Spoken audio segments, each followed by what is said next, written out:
దేవునామంకి మహిమ కలుగును కాక. కూడి వచ్చింది మీ అందరికీ ప్రైజ్ అలా. నేను మళ్ళీ దేవుడి కృపను బట్టి మళ్ళీ నిలబడటానికి దేవుడు నాకు ఇచ్చిన అవకాశాన్ని బట్టి మీరందరూ కూడా నన్ను ఎంకరేజ్ చేసిన విధానాన్ని బట్టి దేవుడికి ఎన్నో కృతజ్ఞతలు చెల్లిస్తున్నాను. నాకు ఇక్కడ నుంచినప్పటికల్లా నాకు ఒకటి అనిపించింది, నేను చిన్నప్పటి నుంచి ఒక టీచర్ అవుదామని అనుకునేదాన్ని. నాకు చాలా కోరిక టీచర్ అవ్వాలి, ఎలాగైనా టీచర్ అవ్వాలి అని చెప్పి. పెద్ద అయిన తర్వాత కూడా నేను ఆ గ్రూప్ కూడా BA తీసుకున్నా టీచర్ అవ్వాలని చెప్పి. ఎప్పుడు నుంచున్న యూత్ మీటింగ్ దగ్గర కానీ ఇక్కడ కానీ నుంచినప్పుడు కల్లా నాకు అదే ఆలోచన వచ్చింది, టీచర్ అవ్వాలి. బ్యాంక్ ఎగ్జామ్స్ రాశాను, మా అన్నయ్య రాపిచ్చాడు. 2-3 బ్యాంకులు ఎగ్జామ్స్ పడినప్పుడు కల్లా ఆ గవర్నమెంట్ జాబ్ గురించి రాపిచ్చాడు. తర్వాత ఏమో బ్యూటీషియన్ కోర్స్ నేర్పించారు మా అన్నయ్య. తర్వాత మ్యారేజ్ అయిన తర్వాత ఏమో ఏమంటారో జాబ్ చేద్దామని అనుకునేదాన్ని. తర్వాత ఏమో చీరలు బిజినెస్ పెట్టాను 2019లో. చీరలు బిజినెస్ పెట్టాను.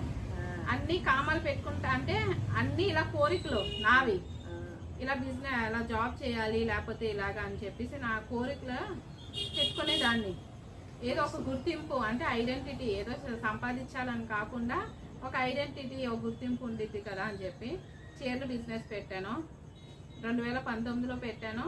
20లో కరోనా వచ్చింది, నాకు ఆపరేషన్ అయింది. దేవుడు అది ఆపేశాడు.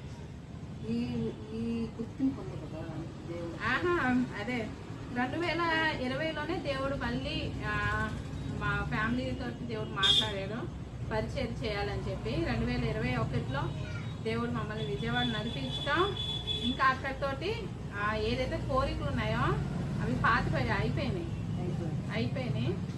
కాబట్టి దేవుడు ఏంటంటే దేవుడి కృపను బట్టి బ్రదర్ వాళ్ళ ఫ్యామిలీ కానీ మీరందరు కానీ మాకు పరిచయం అవటం అలాగా నడిపిస్తున్నాడు. అంటే దేవుడి ఉద్దేశం ఏంటంటే నా చిత్తం అయితే ఎన్ని చాలా పెట్టుకున్నాను. పెళ్ళైన తర్వాత కూడా జాబ్ చేయాలి కానీ, లేకపోతే కనుక అంటే జాబ్ చేయాలంటే ఆయన సతాయిచ్చిన ఖచ్చితంగా ఉద్యోగానికి వెళ్ళాలని కాదు, జాబ్ చేయాలి గుర్తుగా ఉంటుంది అని చెప్పేసి అనుకునేదాన్ని.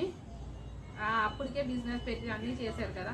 అలాగా దేవుడు మన చిత్తం కాదు, నీ చిత్తం కాదమ్మా, నా ఇష్టం ఉండిద్ది అని చెప్పేసి దేవుడు ఎట్లాగైతే నన్ను ఎక్కడి నుంచో తీసుకొచ్చి ఇక్కడ నిలబెట్టారో, కాబట్టి అది దేవుని చిత్తాన్ని నెరవేర్చడానికి నువ్వు పుట్టావు, నీ చిత్తానుసారంగా కాదు అని చెప్పేసి దేవుడు మాట్లాడుకుంటా వచ్చారు, నడిపిస్తున్నారు. కాబట్టి మన చిత్తం కాదు, దేవుని చిత్తానుసారంగా మనం ఉండాలి. ఈ రోజున ఏంటంటే మనము దేవునితో